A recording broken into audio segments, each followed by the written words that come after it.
Muy bien, el caso de Víctor Manuel Rocha, el penúltimo espía capturado por la contrainteligencia norteamericana, ha destapado, al igual que el caso de Ana Belén Montes, la pregunta de cuántos agentes hay ahora mismo trabajando para los servicios de inteligencia castrista, dónde se reclutan y bajo qué condiciones. Hoy conversamos con Daniel Golden, premio Pulitzer, editor de ProPublica y autor de un libro sobre cómo los servicios secretos explotan las universidades estadounidenses. También nos acompaña María Werlau, directora ejecutiva de Archivo Cuba, autora de varios libros e investigaciones medulares a la hora de entender el viejo conflicto cubano. Muy buenas noches a todos ustedes y bienvenidos a Fondo.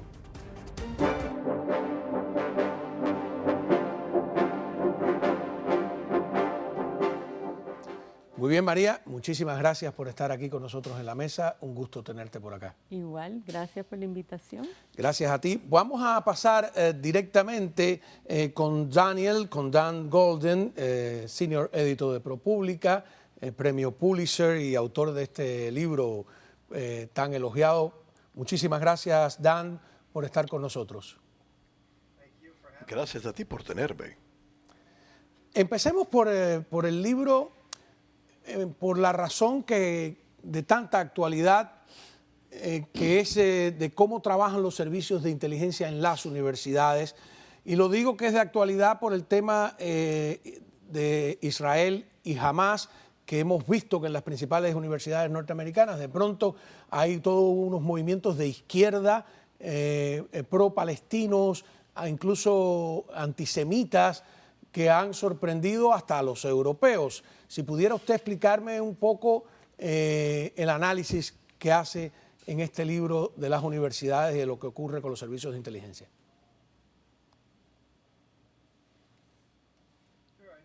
Claro, con muchísimo gusto. El libro mío trata de la guerra de espías de dos direcciones en las universidades estadounidenses, donde muchos servicios de inteligencia exteriores operan. Y así lo hacen los servicios de inteligencia estadounidenses como la CIA y la FBI. Esencialmente, con la globalización, hay centenares de millares de estudiantes y profesores y estudiantes graduados en las universidades estadounidenses y un número de ellos están buscando información y a la vez la CIA y la FBI están reclutando a estos estudiantes extranjeros y profesores y graduados, esperando enviarlos a ultramar para recopilar información para los Estados Unidos. Ambos, los Estados Unidos y otros países, están espiando en las universidades. Las universidades es una tierra muy fértil para todo esto, porque están bastante abiertas, es fácil ir allí y hablar con las personas.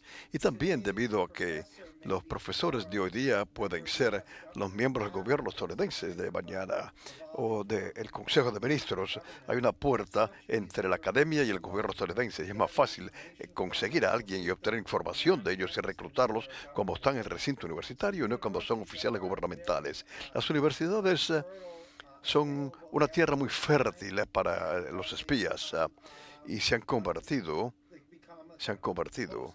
como el anfitrión de esta guerra encubierta. Y en general las universidades se hacen de la vista gorda, no quieren hacerle frente a esto. Usted dice que no solo trabajan el espionaje enemigo de Estados Unidos, sino también las propias agencias norteamericanas. Así es. Lo que ha de ocurrir es que las agencias estadounidenses como la CIA o la FBI, digamos que hay un estudiante iraní, un profesor chino y estudiante chino que está estudiando o está enseñando en los Estados Unidos. Es más fácil reclutarlos a ellos aquí para las agencias estadounidenses, aquí en los Estados Unidos, que no en ultramar. Y ellos han de reclutarlos a ellos esperando cuando vuelvan a su país natal puedan recopilar información para nosotros. Y a la vez las agencias extranjeras están en los Estados Unidos para recopilar información en las universidades. Por eso es un camino en ambas direcciones. Yo sé que estamos hablando de Cuba hoy día.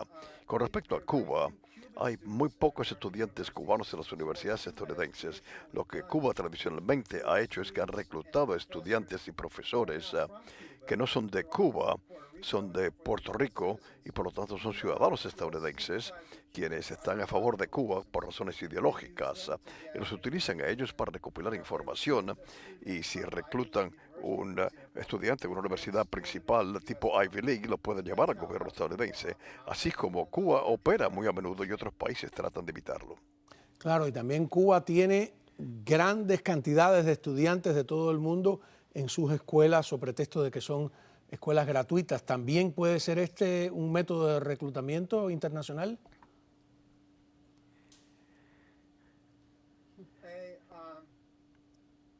No estoy seguro.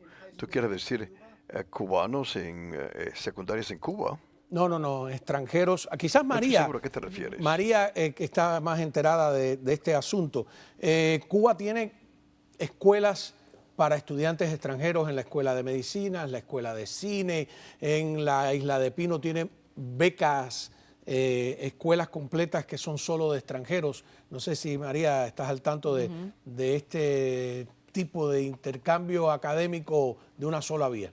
Absolutamente, es muy importante para Cuba y de hecho Fidel Castro mismo lo ha explicado, que la ELAM, por ejemplo, la Escuela Latinoamericana de Medicina, se hizo con la idea de que como mínimo 10% de esos graduados iban a estar trabajando para Cuba en los sistemas de salud. Acabo de tener una llamada telefónica con un grupo de médicos en Brasil que explican que el que dirige el programa Mais Médicos ahora en Brasil es un graduado del ELAM y hace el trabajo de la embajada cubana directamente y a favor de Cuba. Y esto lo vemos en África especialmente, es terreno fértil para eso. El presidente de Angola, Dos Santos, fue un estudiante en Cuba. Muchos, ¿no? Muchos. Ahora, si me disculpa, Dan, un momentico para seguir con María, porque María ha hecho un trabajo muy interesante sobre la cantidad de recursos que destina un país pequeño como Cuba al tema de la inteligencia. Yo le escuché decir una vez, creo que fue a un ex embajador de Cuba, que está aquí hace tiempo, que Cuba tenía la táctica de la inundación. O sea, como tecnológicamente a lo mejor no puede competir con Estados Unidos, lanza un número increíble de oficiales de inteligencia y de agentes de campo a los cuales le es difícil seguir. El ejemplo que ponía es cuando iba a salir uno a una misión importante en Lexington Avenue, donde está la embajada de Cuba ante las Naciones Unidas, que es era el centro de operaciones de la inteligencia castrista. Iba a salir uno, salían 30 a la vez. Claro, había 4 oficiales del FBI vigilando y los 4 no podían seguir a 30. ¿Cuál de los 30 era el que iba a la misión? Eso era una táctica por inundación. Según tu trabajo, veo unas cifras increíbles de oficiales de inteligencia trabajando acá. Cuéntame. Solo el Archivo Cuba tiene en su proyecto Cuba y el Mundo una tabla sobre cuántas relaciones de inteligencia maneja Cuba en Estados Unidos y por lo bajo son más de 5.000. No todos son agentes que hacen trabajo clandestino, como fue el caso de Rocha. Se calcula que puede haber un 40% de esos, pero es un número enorme, porque Cuba tiene entonces periodistas, académicos y otros que influyen en el tema cubano y hacen el trabajo de Cuba con distintos niveles de compromiso sin tener que mandar informaciones secretas. Entonces, fuimos departamento por departamento, se puede examinar con el testimonio de 3 exoficiales de inteligencia cubanos. A ver, precisando un poquito, como lo ha explicado otras veces aquí en este mismo programa el capitán Enrique García, un oficial de inteligencia es un grado mayor, es una persona que atiende a varios agentes. Un agente es el que trabaja de manera consciente, subordinada, disciplinada, y con entrenamiento para transmitir, etcétera, de manera secreta para un servicio extranjero. Y una relación de inteligencia hay 2 tipos, la relación de confianza, que puede ser que no esté consciente, pero por simpatía es una relación con él, y la relación de confianza que sí está consciente, pero no es un agente. Entonces, tú me dices que hay de esas relaciones de inteligencia, en el que algunos pueden ser agentes y otros simplemente relaciones de confianza, más de 5.000 personas trabajando en Estados Unidos. Sí. Eso es una cifra enorme, ¿no? Enorme. Es una enorme. cifra enorme para un servicio de inteligencia. Aquí está la placa.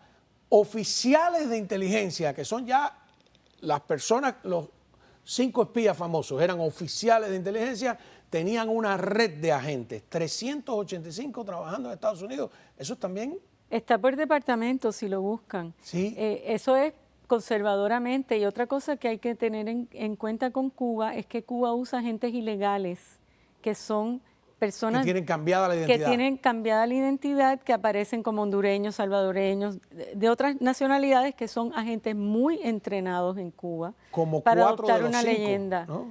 Menos René, Sí, los otros 4 había tenían uno como- identidades cambiadas. Sí, no me acuerdo cuántos, por lo Hubo uno que incluso hubo que juzgarlo con el nombre falso. porque no lograron saber, hasta que Cuba lo dijo, su verdadero nombre, ¿no? Ese es un programa de la KGB que era muy fuerte y que entiendo que Cuba lo tiene como el de la KGB muy sofisticado. Sí, ellos promovieron una historia de la KGB famosa con una serie que se llamaba The American. 17 instantes de una primavera, que era alguien que estuvo, creo, 17 años como Ana Belén Monte, exactamente infiltrado en los servicios, no sé si eran británicos o norteamericanos, no, eran alemanes, ¿no? Me dice Miguel Cosío. La serie era muy aburrida para mí, ¿no? Un ritmo lento de eso, terrible. No podía con los rusos yo. Pero les decía que el libro de Dan Golden fue calificado por John le Carré, nada menos, el novelista británico famoso por sus obras de espionaje ambientadas en la Guerra Fría, como un libro oportuno e impactante. Dan, este es un elogio muy interesante, ¿no? Porque alguien del mundo de la ficción se queda impresionado con tu libro, que es un libro de la realidad. ¿Qué piensas de eso? Bueno, creo que te refieres a John le Carré, el novelista de espías, quien alabó mi libro. Considero que eso es uno de los halagos mejores que he recibido yo. Los libros de le Carré son ficción, naturalmente, como El espía que vino del país frío, y etcétera, otros títulos también. Pero se basan en eventos reales, y él en sí era miembro de la inteligencia británica, basado en Alemania. Él sabe de qué trata esto, así que me sentí muy orgulloso de que él dijera que esto era un libro que hay que leer y todas las cosas tan bonitas que dijo de mi libro. Él me alaba muchísimo. Él no alaba muchos libros, pero a mí me alabó mucho. Especialmente esto es algo inesperado y lo disfruté mucho.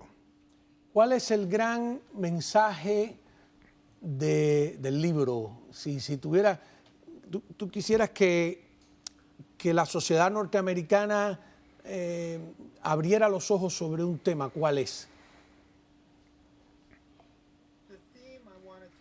El tema que yo quería presentar, como dije, las universidades son el sitio idóneo para que los Estados Unidos y otros países extranjeros se espíen. Esto no debe ser el caso. Las universidades deben de ser los sitios para aprender, para hablar, para investigar, y no deben de ser un sitio, básicamente, una guerra mundial encubierta.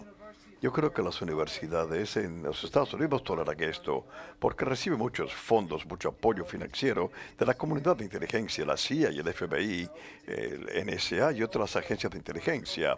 Y también quieren cultivar a los países extranjeros, quieren tener sucursales universitarias en otros países, donaciones de otros países, y ellos tienen un gran incentivo de hacerse de la vista gorda. Y aun cuando saben que hay espías en el recinto, no hacen nada para detener esto. Sí que mi libro era una llamada despertador para despertar a las personas y darse cuenta que esta actividad no es lo que debe de ocurrir en su recinto. Deben de saberlo ustedes y tienen que tomar la medida para por lo menos tratar de desalentar esto. Tú estabas hablando de ilegales anteriormente. Sabes, hubo un caso muy celebrado con un número de ilegales rusos en las universidades estadounidenses. Algunos de ellos eran estudiantes de posgrado, y aún después que fueron identificados como espías rusos, por lo menos uno de las escuelas lo recibió. Así que lo tituló. Este tipo de falta de acción y hacerse de la vista gorda en sí va contrario al espíritu académico de las universidades. Y yo también describí las clases en la escuela Kennedy, en la Universidad de Harvard, donde las clases para muchos funcionarios extranjeros toman cursos de posgrado en el gobierno, donde hay agentes de la CIA que están ahí tomando las clases con unas identidades asumidas, diciendo que tienen un trabajo que no es el de ellos, y cultivan a estos funcionarios extranjeros y no se percatan de que están sentados al lado de alguien de la CIA. Estas conversaciones en las aulas deben de ser abiertas, francas, sinceras, para aprendizaje y no para reclutar a espías futuros. Eso es lo que quería decir yo. ¿Estás de acuerdo con eso? Porque yo lo que pienso es, si los servicios de inteligencia extranjeros reclutan en las universidades, pues la CIA tiene que defenderse. Y bueno, esto fue mi reacción al libro de Dan, que lo conocí antes de cuando lo estaba haciendo, le conseguí algunos contactos. Creo que hizo un magnífico trabajo de investigación. Yo no concuerdo con eso porque ese es el mundo ideal. En el mundo ideal ni los rusos, ni los chinos, ni los cubanos, ni los iraníes estarían reclutando universitarios, y más cuando hay un sistema tan abierto como el americano que permite ese trabajo, que por supuesto Estados Unidos no lo puede hacer en las universidades de Cuba o de Rusia o de China o de Irán. Entonces, en el mundo ideal eso sería así, pero ojalá estén reclutando, porque las universidades están llenas de este relativismo moral que yo veo en el libro de Dan también, que donde estamos hablando de sistemas, democracias que tienen que protegerse contra países nefarios, digamos, totalitarios, que serían capaces de comerse al mundo y a Estados Unidos, ¿no? Yo no concuerdo con eso, a pesar de que me parece que su libro es magnífico en muchos sentidos. ¿Crees que los intercambios académicos en los que Cuba insiste, con universidades como FIU, etcétera, van por ahí? No, yo creo lo mismo. Con los intercambios académicos le han servido a Cuba para adelantar sus intereses y aprovecharse de un sistema abierto donde no hay la misma posibilidad de reciprocidad. Sí, porque ellos no admiten Exacto. estudiantes libremente ir a las universidades cubanas. Y yo creo que esta idea de que los intercambios son lo que van a derrocar al gobierno cubano cuando los cubanos vean la apertura, es una falsa idea que ya se probó que no sirve con China, y se ha probado con Cuba, que está abierta a estos intercambios por casi 30 años. Dan, ¿qué piensa usted de esa idea, no? Que fue la que me saltó. Si la CIA no va, la KGB o la seguridad cubana o la iraní sí van a ir, ¿no? Sí, debo de esclarecer que pienso que las universidades deben de estar al tanto de lo que están haciendo ambas partes y no permitirlo. Por ejemplo, en mi libro digo la historia de un estudiante de posgrado chino en la Universidad Duke, estadounidense, que estaba robando investigaciones importantes sobre la invisibilidad, métodos científicos que se pueden utilizar para hacer que las armas o los edificios sean invisibles. Y este estudiante chino de posgrado se metió en el grupo investigativo correcto, se llevó el material, se lo llevó a la China. Y Duke se despertó demasiado tarde, lo titularon, etc. Eso es tan malo. Las universidades necesitan percatarse más de los estadounidenses y los espías extranjeros también, también con respecto a la inteligencia cubana. Por ejemplo, yo en mi libro tenía un capítulo sobre un espía y hablé en la escuela de Johns Hopkins para estudios avanzados internacionales, donde habían 3 espías cubanos significativos a la vez, en el mismo tiempo. Se reclutaron uno al otro y 2 de ellos se convirtieron en funcionarios claves en el gobierno estadounidense, especialmente Anabel Montes. Esta escuela de estudios avanzados internacionales de la escuela de Johns Hopkins debe de ser más precavido sobre esto, debe de saber lo que está ocurriendo. Yo no estoy abogando que los países extranjeros deben de estar espiando a las universidades estadounidenses, no, ambas partes. Las universidades tienen que ser más refinadas, tienen que darse cuenta de lo que está ocurriendo donde vengan los espías. También quiero mencionar, anteriormente estábamos hablando de eventos en Cuba. Una de las cosas sobre las cuales yo escribí es como Cuba, aparte de las escuelas que mencionó Sonia, hay muchas conferencias allá. Los académicos estadounidenses van allá para mejorar las relaciones y eso. Una vez que están allá, habitaciones de los hoteles están repletos de equipos para espiarlos y la inteligencia cubana trate de atraparlos en unas posiciones que los pueden meter en problemas y ahí los académicos pueden estar vulnerables a los espías cubanos. Bueno, pueden chantajearlo. Yo escuché aquí en un juicio a un diplomático norteamericano reconocer, el más alto diplomático norteamericano en ese momento en La Habana, cuando era oficina de intereses, reconocer que los servicios de inteligencia comunistas le habían hecho una filmación sexual comprometedora, lo que explicaría luego toda su posición política a favor del régimen. Digo yo, no sé si estoy de mal pensado. No, eso es ¿Utilizan el estándar. chantaje sexual Por supuesto. el régimen castrista? Ese es el asunto, ¿no? Que no podemos poner los servicios equivalentes porque Cuba tiene una metodología que jamás utilizan los servicios occidentales, o por lo menos yo entiendo eso, ¿no? Ellos no tienen filtro, chantajean por cualquier motivación sexual, ponen ganchos, y eso es estándar, eso no es un fenómeno aislado, como tampoco es un fenómeno aislado el reclutamiento de Rocha o Ana Belén Montes, que ha estado saliendo en la prensa, que esto es una reliquia de la Guerra Fría, una Hay cosa gente que está tratando de... esa es la narrativa que yo creo que viene suavizar el de asunto, Cuba, ¿no? y que incluso algunos de estos artículos que están saliendo en la prensa, a las personas que entrevistan, son probablemente los agentes de Cuba también. O sea, no podemos afirmarlo, pero hay personas que uno sigue por mucho tiempo y ve, por ejemplo, en el libro de Dan Golden, él entrevista a Piero Gleises, que es un profesor abiertamente socialista en Johns Hopkins, que fue el centro de reclutamiento de Ana Belén Montes, de Marta Rita Velázquez y donde enseñaba Myers, de 3 espías, y ahí probablemente había más. Entonces él entrevista a Piero, que abiertamente dice que él le favorecía a Cuba, era procubano, socialista, etcétera, y entonces habla de Ana Belén como convencida por sus principios, como algo Vamos a hablar de eso después. glorificante. O sea, que la idea de que esta gente traicionó por principios, y yo me pregunto, ¿no será por falta de principios, no? Y continuamos hablando con Dan Golden, es un privilegio tenerlo aquí, premio Pulitzer, ha dirigido algunos de los medios más importantes y ha escrito para Wall Street Journal, en Boston, y además sus libros son un éxito absoluto. Así que regresamos. Muy bien, continuamos hablando con María Huerlao, directora ejecutiva de Archivo Cuba, con Dan Golden, premio Pulitzer, autor de uno de los libros sobre espionaje más elogiados a nivel internacional. Y Dan, la idea de que las universidades tienen que estar más alertas. ¿Cuál es la bandera roja? ¿Cómo que nos dice, esto está peligroso? Si pudiera mencionarme 3 cosas para levantar la bandera roja. Son buenas preguntas. En el caso de Duke que yo mencioné, otros miembros del grupo investigativo habían hecho preguntas sobre este estudiante de China que estaba tomando el crédito del trabajo de ellos.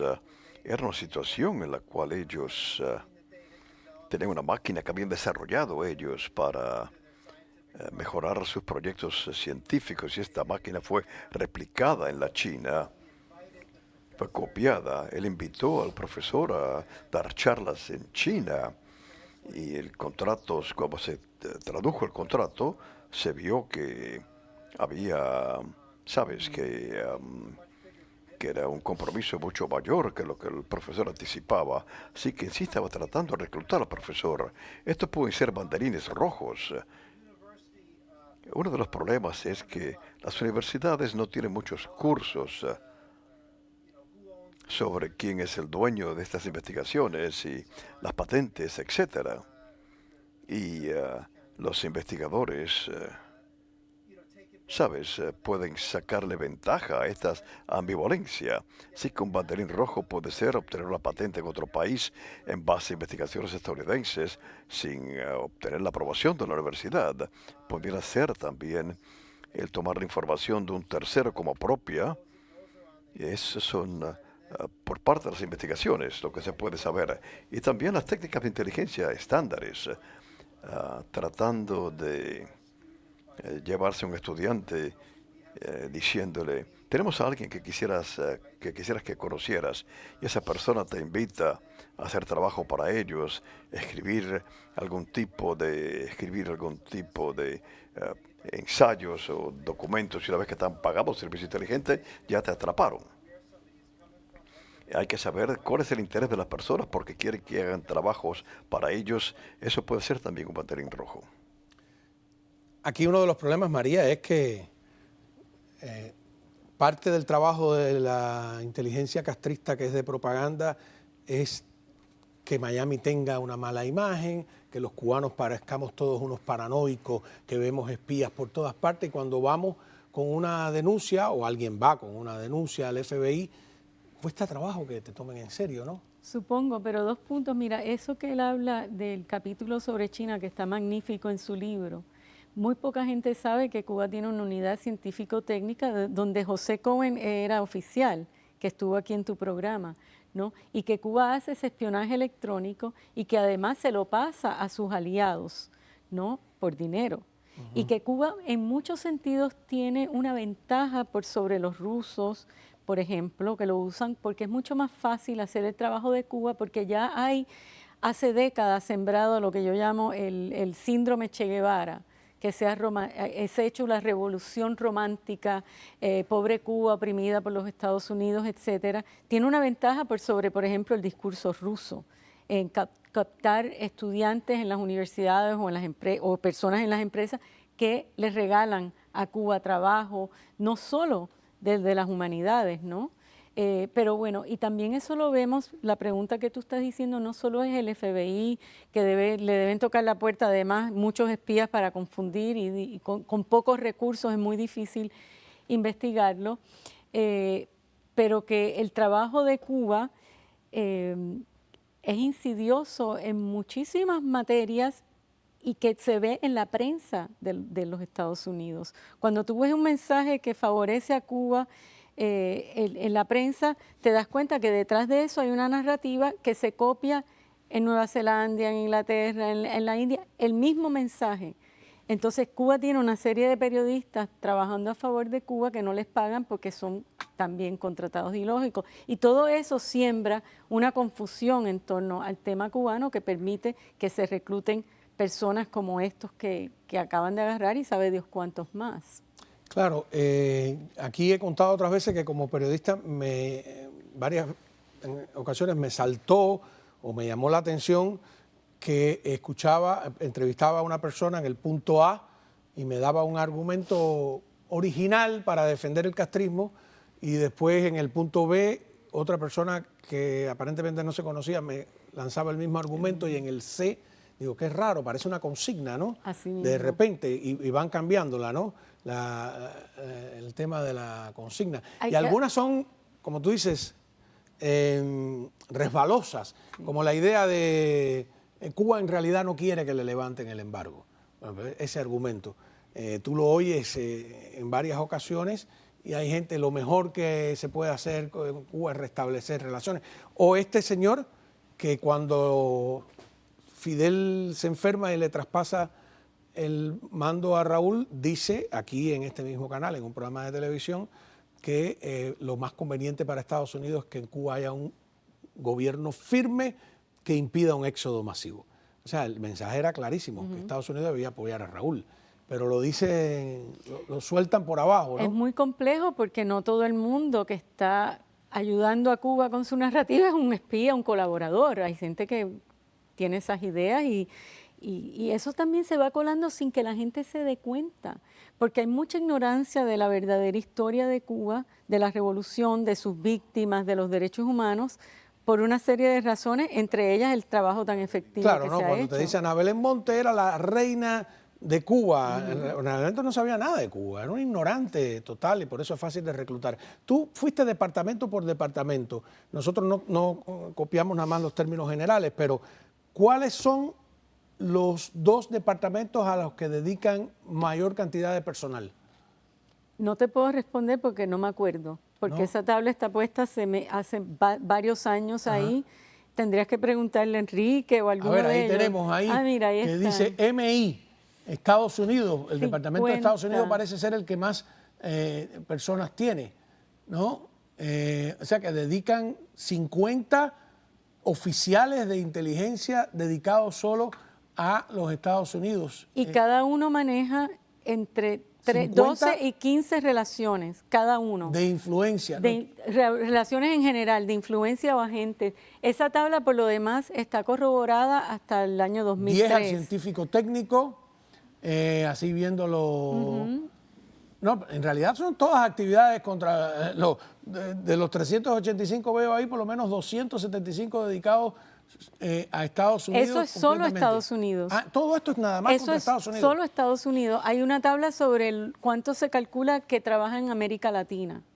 Es una cosa Sí, tremenda. 1.700 aproximadamente relaciones tiene Cuba en América Latina. Esa es una cosa, Dan. Aquí hubo un miembro del Servicio de Inteligencia norteamericano que dijo que en realidad el equipo que se dedicaba dentro de la comunidad de inteligencia norteamericana a América Latina era muy pequeño, cosa que me preocupó. Cuando regresemos de la pausa, además de ese tema, le hago una pregunta. ¿Cuáles son los 2 espías cubanos más famosos del mundo? No son Ana Belén Montes ni ninguno de estos, ya verán, volvemos. A ver, un poquito de sentido del humor, Dan, María. No son ni Ana Belén ni Rocha. ¿Cuáles son los 2 espías cubanos más famosos del mundo? A ver si Dan lo averigua, por favor. Aquí lo tenemos. Espera, un momentico, antes de ya me echaron a perder el misterio. ¿No se dan cuenta? No. Dan se debe haber dado cuenta. ¿Dan? ¿No está en cámara? Spy, el espía contra el espía. Exactamente. De la revista Mad Magazine. Dan lo ha adivinado. Proías, el caricaturista cubano que hizo una caricatura que le molestó a Fidel Castro, se tuvo que exiliar, que no hablaba inglés, hizo un personaje que él tenía que era el hombre siniestro, lo hizo doble. Y entonces hizo una caricatura que no tenía texto, que se convirtió en la caricatura, en la historieta sindicada más popular de los Estados Unidos en su época.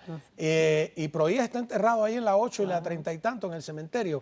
Hizo Spies versus Spy, como dicen, que son los 2 espías más famosos cubanos del mundo. Vamos a ver un poquito, Tremendo. un pedacito de un dibujo animado de Spies versus Spy de Proías y rendirle homenaje a ese gran caricaturista. A ver.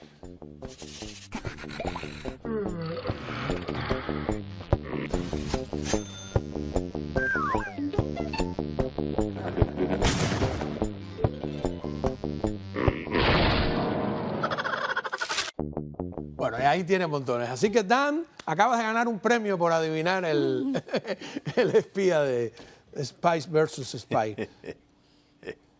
¿Cómo no? Ahora, ahí está él en el medio, con la corbata, con todo de la revista en la que trabajó aquí en los Estados Unidos. Vamos a una pregunta fundamental. Rocha, el daño de Rocha, la noticia, tu impresión. Es gigante. No estamos empezando ni imaginarnos por la cantidad de países donde él estuvo, donde pudo haber influido en la política exterior. Salió la semana pasada un artículo en La Nación de Argentina muy interesante, se ha comentado lo que hizo en Bolivia, pero yo creo que lo importante de esto de Rocha es que el debriefing de él se haga con sofisticación y calidad, que es muy importante. No, ponerle gente que no solo conozca Cuba, la historia, sino Latinoamérica y los países donde él estuvo, muy en particular. Dan, Rocha, no está en tu libro, ¿no? Uno de los asuntos interesantes es cuán semejante es él a Montes. Ninguno de los 2 en sí vino de Cuba, ¿verdad? Montes tiene sus antecedentes puertorriqueños, Rocha, Colombia. Ambos fueron a unas universidades estadounidenses mejores. Montes a la de Virginia, Johns Hopkins, Rocha fue a la Universidad de Yale, de Harvard. Y hablando de estas alertas, ellos evitaban estas banderines rojos porque ambos estaban motivados ideológicamente, simpatizaban con el régimen de Castro, pero ellos se cercioraban de no demostrarlo. Según yo entiendo, Roca se presentaba como un republicano pro-Trump de derecha, supuestamente bajo instrucciones de los que lo manejaban a él. Tal como Montes escondía cualquier simpatía que sentía a favor de Cuba, tal parece que existe ¿sabes? Plan preplanificado ya para obtener personas en las universidades principales que van a entrar en el gobierno y reclutarlos porque ideológicamente están a favor de nosotros. Vamos a cerciorarnos que ellos no dejen saber cuál es su ideología y vamos a sembrarlos en puntos clave del gobierno. Y tuvieron éxito así con Montes, con Roca, con Margarita Velázquez. Ese es como lo hacen los cubanos y ha sido muy bueno para ellos. A mí hay algo que me preocupa en el caso de Ana Belén Montes sobre todo, que los jefes de Ana Belén Montes creyeran que ella sabía mucho de Cuba. Significa que los jefes de Ana Belén Montes no sabían nada de Cuba. Porque cualquiera se puede dar cuenta de quién de verdad tiene conocimientos sobre un tema, ¿no? Y yo estoy seguro que una mínima conversación un poco profunda sobre la realidad cubana con Ana Belén Montes y esa confusión de algunos en Washington, en los años que nosotros íbamos mucho estando en Telemundo a Washington, que hay gente que confunde y que cree que un puertorriqueño, un cubano, un dominicano es la misma cosa, que hay una generalización peligrosa y hasta cierta incultura sobre las diferencias entre los latinoamericanos, ¿no? Mira, no lo sé porque no trabajé con ella, pero he leído bastante sobre ella. Parece que la mujer estaba muy bien informada y no es tan difícil estar muy bien informado y parece que era muy buena, eficiente, profesional.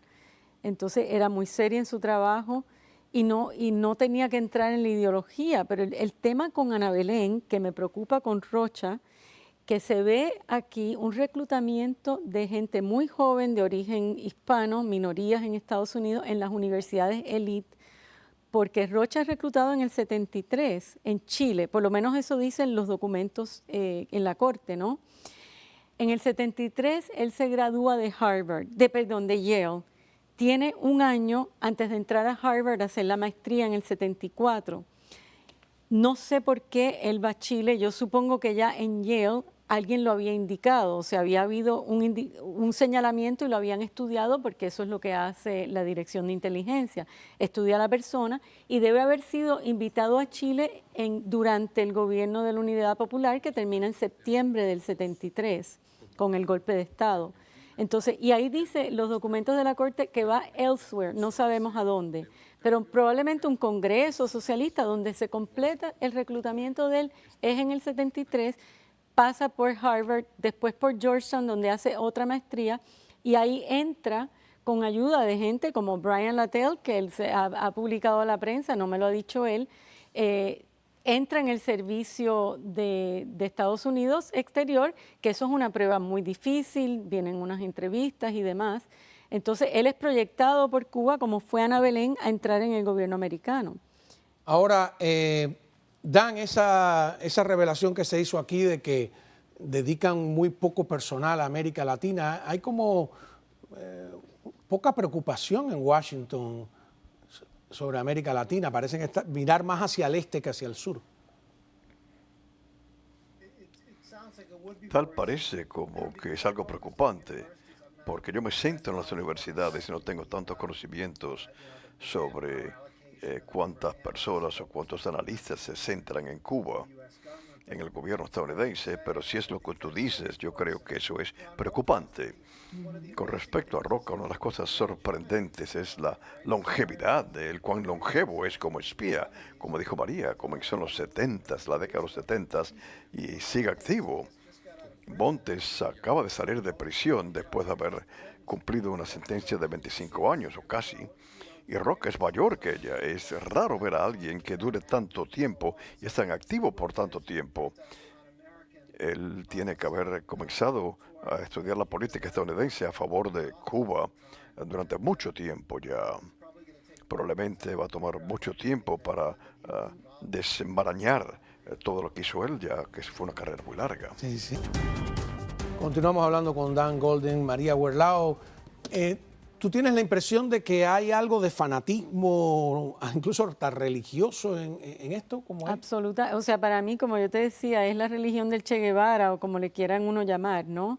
Son personas que a pesar de conocer la realidad, por ejemplo, Ana Belén Montes, él, como la KGB y Cuba hacían la guerra contra la democracia y la estabilidad y la paz hemisférica, y ellos tenían esa información y sin embargo pintaban a Cuba como el pobrecito estado opresor, cuando es un estado totalitario. Pero al final no son unos, al final son unos traidores.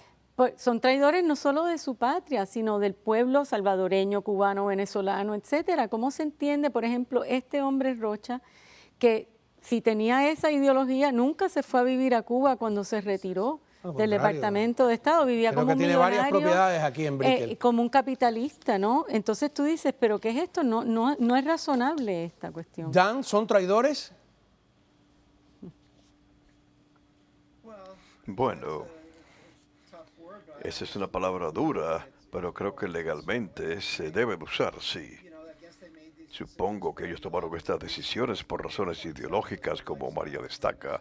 El estilo de vida en sí no es necesariamente compatible con la ideología, y así ocurre con muchas personas. Yo creo que, sabes, la que yo estudié más es a Margarita Velázquez. Que sigue libre. Ella pagó por su sacrificio. Ella no puede ir a Puerto Rico.